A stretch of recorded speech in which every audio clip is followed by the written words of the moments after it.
সংসারের ভালোর জন্যই সংসার ছেড়ে একজন পুরুষ মানুষকে কর্মজীবনটাকেই আগে বেছে নিতে হয়। আর আমাদের মতো একা সংসারকে পরিচালনা করার মতো গৃহবধূদের ঠিক এইভাবেই কিন্তু অপেক্ষার দিন গুনতে হয়। তো চলো আজকের ভিডিওটা এখান থেকে স্টার্ট করছি। আশা করছি আজকের ভিডিওটাও তোমাদের প্রত্যেকের খুবই ভালো লাগবে। তো hello everyone, good morning, welcome back to my channel. আশা করছি সকলেই খুব ভালো আছো। আর ব্লগের শুরুতে বড়দের চরণে প্রণাম, আর প্রত্যেক দিনের মতো ছোটদেরকে আমার অনেক অনেক ভালোবাসা। বীরভূম জেলার একটা ছোট্ট শহর থেকে আমি সুধা আরও একটা গল্প নিয়ে তোমাদের সামনে চলে এসেছি। এই যে দেখতেই পাচ্ছ, আজকে আমি কিন্তু সকাল টাইমে নিজস্ব বাসি কাজগুলো যেগুলো থাকে ঘরের সেগুলো করে নিয়েছি। তারপরে এই যে এখন দেখতেই পাচ্ছ জামা কাপড়টা ছেড়ে নিয়ে কিন্তু একেবারে ঠাকুরের বাসন নিয়ে বসে পড়ছি। তবে এখন পুজো দেবো না বলতে ছেলের জন্য একটুখানি প্রেসার কুকারের মধ্যে ভাত করেছিলাম, তো ওইটাই আর কি বসিয়ে দিয়েছি। তারপরে কিন্তু দেখো এখানে চলে এসেছি।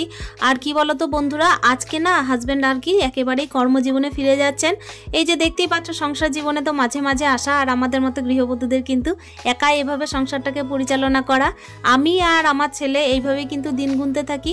মা আর সন্তানকে ছেড়ে কিন্তু হাজব্যান্ড এদিকে বাইরে চলে যান। ওই যে কর্মজীবনটাই হচ্ছে বড়, আমাদের জীবনে কিন্তু কর্মজীবনটা আর সংসার জীবনটা এই দুটো মিলিয়েই কিন্তু সব থেকে বড় ধর্ম বলে মনে করি আমরা। সেই জন্য দেখো এই দুটো জিনিস নিয়েই তো চলতে হয়। বাইরে উনি কর্ম করেন আর আমি কিন্তু এদিকে সংসারটা পরিচালনা করি। এইভাবেই দিন গুনছি আর এইভাবেই কিন্তু দিনটাকে পারও করছি। সকাল টাইমে দেখতেই পাচ্ছ ছেলের জন্য কিন্তু প্রেসার কুকারে ওদিকে আমি ভাত করে নিয়েছিলাম। এবার কিন্তু আমি স্নানে চলে যাব। কি বলতো বন্ধুরা, যেহেতু শীতকালটা একেবারে পড়ে গেছে আর শীতটা কিন্তু বেশ ভালো রকমেরই অনুভব হচ্ছে। তবে কি বলতো, আমি না কাজ করতে করতে একেবারে চাদর বা সোয়েটার গায়ে দিতে পারি না। আমার খুব একটা যেন মনে হয় যে পোষায় না। সেই জন্য কিন্তু ওই কোনো রকমে আর কি একটা গামছা কিংবা একটা ওড়না নিয়ে কিন্তু সকালের কাজগুলো করে নিই, সকাল টাইমটাই বিশেষ করে। তবে হ্যাঁ, যেই মাত্র আমি স্নান করে নিই আর ভাতটা খেয়ে নিই, সেই কিন্তু আমার শীত করতে লেগে যায়। আর এখানে দেখতেই পাচ্ছ আমি তো এখন স্নানে চলে যাব। গ্যাসটাকে ভালোভাবে মুছে দিলাম। আর কি প্রেসার কুকারে যেই ভাত করা হয় সেই কিন্তু দেখবে চারিদিকে হয়ে যায়। তো সেই জন্যই ভাতের ফেনাগুলো তার সঙ্গে ওই যে চারিদিক হয়ে আছে সেগুলোকে একটু ভালোভাবে পরিষ্কার করে আবার নতুন করে আমি হাঁড়ির মধ্যে ভাত বসাবো।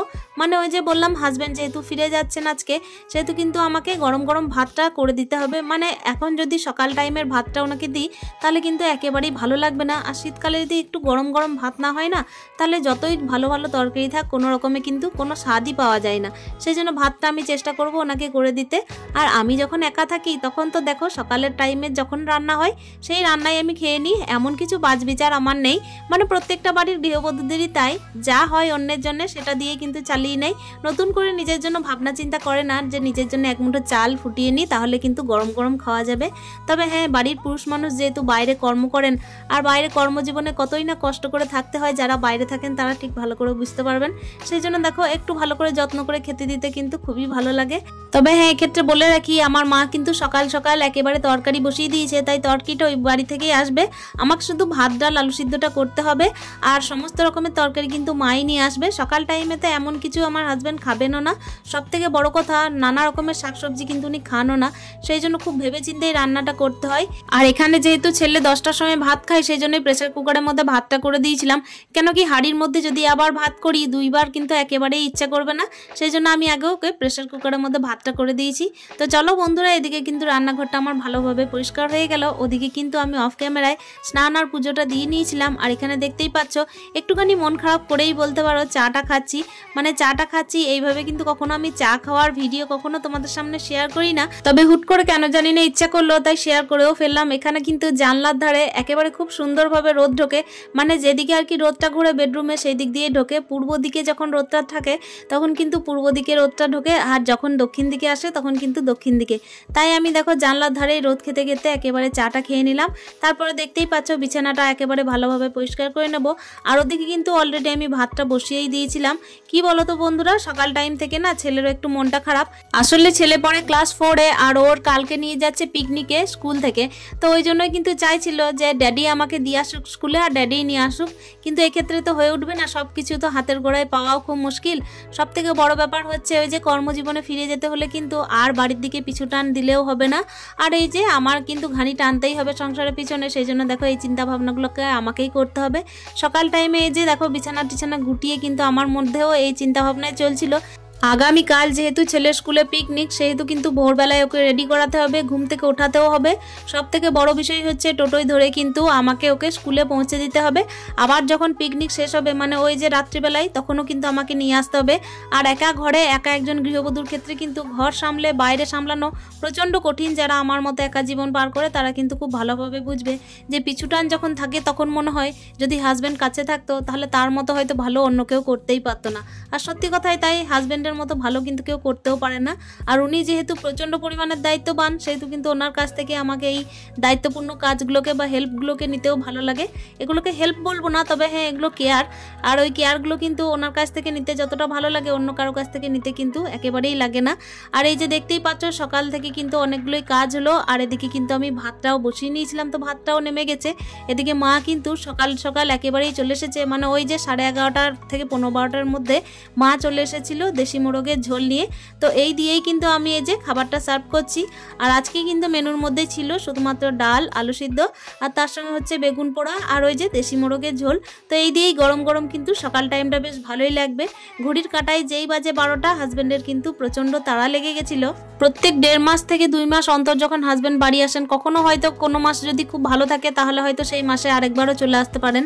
মানে এইভাবেই যখন দিন গুনি, প্রথম দিন যখন আসেন তখন কিন্তু অপেক্ষায় যে দিনটা আসে সেই দিনটা কিন্তু খুবই মনের মধ্যে একটা ফুর্তি আনন্দ নিয়ে আসে। আর যেদিনে কিন্তু হাজব্যান্ড একেবারে মানে ছেড়ে চলে যান আমাকে আর ছেলেকে, সেই দিনটা কিন্তু একেবারে কেমন জানি না ঘরটা খুব ফাঁকা করে। আর সব থেকে বড় ব্যাপার, উনি গল্প করতে খুব ভালোবাসেন। ওই জন্য বাড়ির মধ্যে যতক্ষণ থাকেন একেবারে চুপ থাকার মতো কোনো আইন নেই, মানে চুপ থাকা যাবে না এরকম হচ্ছে ব্যাপার। যে কোনো পরিস্থিতিতে গল্প করতে হবে, যে কোনো পরিস্থিতিতে হাসতে হবে। মানে ক্যামেরার সামনে সবসময় হয়তো উনি হাসি দেখান না, তবে সবসময় কিন্তু একদম চনমনে মানুষ উনি। আর আমার এই গোটা জীবনে যদি কেউ সমস্তটা জুড়ে আছেন তো সব থেকে বেশি হতে পারে আমার হাজব্যান্ড, তার থেকে বেশি হয়তো কেউই এখন এই মুহূর্তে নেই। আর আমার মতে এটাই হয়তো স্বাভাবিক, কেন কি এক একটা সম্পর্কে স্টেজ পেরোলে কিন্তু এক একটা সম্পর্কের বাঁধনও সেইভাবেই মজবুত হয়ে ওঠে। তো দেখতেই পাচ্ছি এখানে কিন্তু হাজব্যান্ড খেতে বসেছিলেন আর ওখানে কিন্তু ঘড়ির কাঁটাটার দিকেই বারবার তাকাচ্ছেন। এখানে ঘড়ির কাঁটায় বাজে এখন মোটামুটি 12:30টার কাছাকাছি। আর ট্রেন আছে একেবারে 1:40-এ। মানে 1:40-এ যতই ট্রেন হোক না কেন এখান থেকে মানে আমাদের বাড়ি থেকে অনেকটাই দূর স্টেশন। মানে একটানা টোটো যদি না পাওয়া যায় তাহলে হয়তো 2 বার চেঞ্জ করতে হতে পারে, কিংবা যদি কোনো টোটো একাই চলে যায় একটানা তাহলে কিন্তু ওই টোটোতেই চলে যাওয়া যাবে। তো হাজব্যান্ড এদিকে কিন্তু দুর্গা মন্দিরের প্রণাম সেরে এদিকে রওনা দিলেন, মানে আমাদেরকে ছেড়ে আর কি রওনা দিলেন। আর এই যে ছেড়ে যেতেই হবে, যেহেতু কর্মজীবনের তারা, কর্মজীবন না করলে সংসার জীবন চলবে কি করে, তাই না? সেই জন্যই দেখো প্রত্যেকটা পুরুষ মানুষকে কর্মজীবনে পা দিতেই হয় নিজের সংসারের ভালোর জন্যই। সংসারের খাওয়া পড়া সমস্ত কিছুর অভাব মেটানোর জন্যই দেখো কর্মজীবনে পা দেওয়া। আর কর্মজীবনকে ভালোবাসাটাও খুব দরকার। এদিকে দেখো প্রত্যেক দিনে যেভাবে আমার ডেলি রুটিন চলে সেই একঘেয়েমি রুটিন কিন্তু আজও চলছে। আমিও সংসারটাকে খুবই ভালোবেসে ফেলেছি, যেভাবে কর্মজীবনকে হাজব্যান্ড ভালোবেসেছেন সেভাবে আমি নিজের সংসার জীবনকে খুবই ভালোবেসেছি। এই জন্য সংসার জীবনের কোনো কাজ দেখো আমি অগোছালো রাখি না, সমস্ত কাজ কিন্তু করে রাখি। তবে হ্যাঁ কখনো সখনো যদি সেটা পেন্ডিং থাকে তাহলে পরবর্তী দিনে কিন্তু আবারও আমাকে টাইম বের করে কাজগুলোকে ঠিকভাবেই করে নিতে হয়। এই যে দেখতেই পাচ্ছ ছাদের মধ্যে যে সমস্ত জামা কাপড়গুলো সকাল টাইমে মিলে গেছিলাম তো সেগুলোই নিতে এলাম। আর রোদটা কিন্তু এখনো পর্যন্ত যেদিকে ছাদে আর কি আগে কাপড় তুললাম সেই দিকটা একেবারে চলে গেছে। আর এই দিকটাই কিন্তু মানে ওই দূর থেকে কিন্তু একেবারে রোদটা কিছুটা আসছে। এই জায়গায় কিন্তু দাঁড়াতে বেশ ভালোও লাগছিল। এই মুহূর্তে একেবারেই যে মনটা উদাস ছিল না সেটাও স্বীকার করতে পারছি না। কেন বলো তো, এই টাইমে মনটা একটু উদাস ছিল, তবে ওই যে প্রত্যেক দিন নিজেকে সংসারের মধ্যেই ব্যস্ত রাখি আর নিজেকে পরবর্তী দিনের জন্য মোটিভেট করি। সেই জন্য দেখো আমি কিন্তু সংসারের কাজের মধ্যে থেকেও মন খারাপ যতই থাক না কেন ভালোবেসে সংসারের সমস্ত কাজগুলোকেও টুকটুক করে করতে থাকি। কেন কি যতই কেউ যাক না কেন, যাক মানেই তো ফিরে আসারও একটা ব্যাপার আছে, তাই না? তাই আমারও আবার কিন্তু প্রত্যেক দিনের এই যে কাউন্টিং চলতে থাকবে, শুধুমাত্র আমার না, যেহেতু ছেলে একটু একটু করে বড় হচ্ছে তাই ওরও কাউন্টিং চলতে থাকে, দিন গুনতে থাকে। ও প্রতি মুহূর্তে বলে যে ড্যাডি এই টাইমে এসেছিল, আবার হয়তো নেক্সট টাইম এই টাইমে আসতে পারে। তো চলো বন্ধুরা, সংসার জীবনের সমস্ত কাজও তো তোমাদের সাথে শেয়ার করলাম, তার সঙ্গে হাজবেন্ডও কিন্তু আবার নিজের কর্মজীবনে ফিরে গেলেন। আর এখানে দেখতেই পাচ্ছ মা হিসেবে যতটুকু কর্তব্য এবার তো সেটার পালা চলতেই থাকবে, সমস্ত সময়ই যেভাবে চলে সেইভাবেই।